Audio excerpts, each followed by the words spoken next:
नमस्कार, मैं प्रवीण अलावत हूँ। आप 90 डिग्री देख रहे हैं। जिस तरीके से सतलोक आश्रम से जुड़े हुए साधु दास ने सतलोक आश्रम की मैनेजमेंट को लेकर उनकी बखियां उधेड़ दी हैं, जिस तरह के आरोप उन्होंने लगाए हैं कि एक दिहाड़ी मजदूरी करने वाला, जो एक ऑटो किराए पे लेके जो दिहाड़ी मजदूरी का काम करता है, उस शख्स ने कैसे इस मैनेजमेंट के हाथों में लाखों रुपए दान के दिए, और जब उसको ज़रूरत हुई तो इस मैनेजमेंट ने साधु दास के साथ खड़ा होने से पल्ला झाड़ लिया।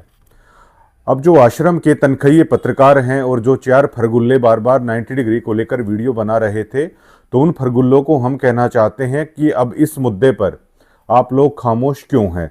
साधु दास ने सीधा सीधा अमन दास पर ये आरोप लगाए हैं कि अमन दास ने उन्हें आश्वासन दिया था। उन्होंने न केवल उनकी बल्कि सरपंच की भी बेइज्जती की। सतलोक आश्रम की फरगुल्ला कमेटी ने संत रामपाल जी महाराज के आदेशों की भी धज्जियां उड़ा दी। संत रामपाल जी ने खुद जबकि ये कहा था कि साधुराम का मकान पहले से भी बेहतरीन तैयार कीजिए।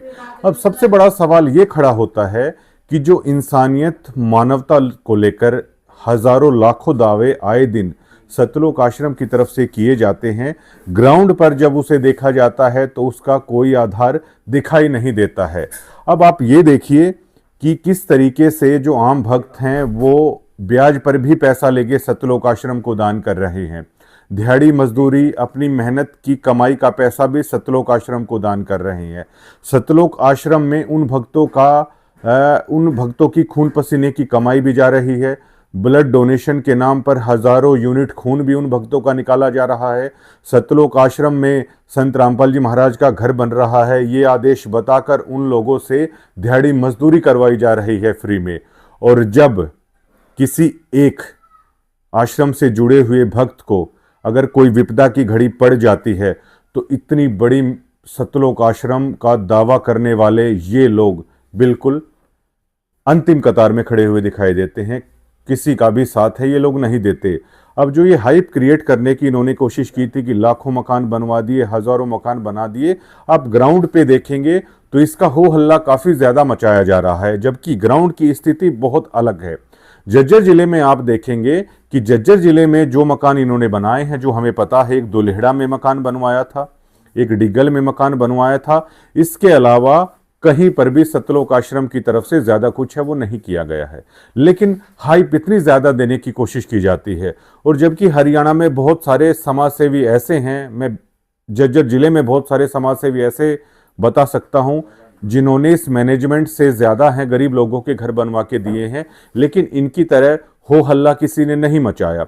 और उन समाज सेवी लोगों ने घर बनवाए हैं तो उन्होंने ये कहा है, चाहे वो राजनीतिक आदमी हो चाहे कुछ भी हो, इनकी तरह पर्दे के पीछे का खेल उन्होंने नहीं खेला है।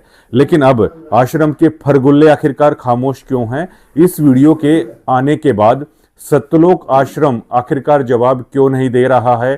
क्या अब उनके तनख्वाहिया पत्रकारों के कैमरे में वो ताकत नहीं है कि इस बात पर वो क्या जवाब दें?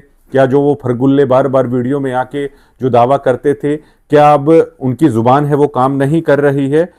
क्या अब आप लोगों की महाशय मानसिक स्थिति किस प्रकार की है मैं समझ सकता हूं।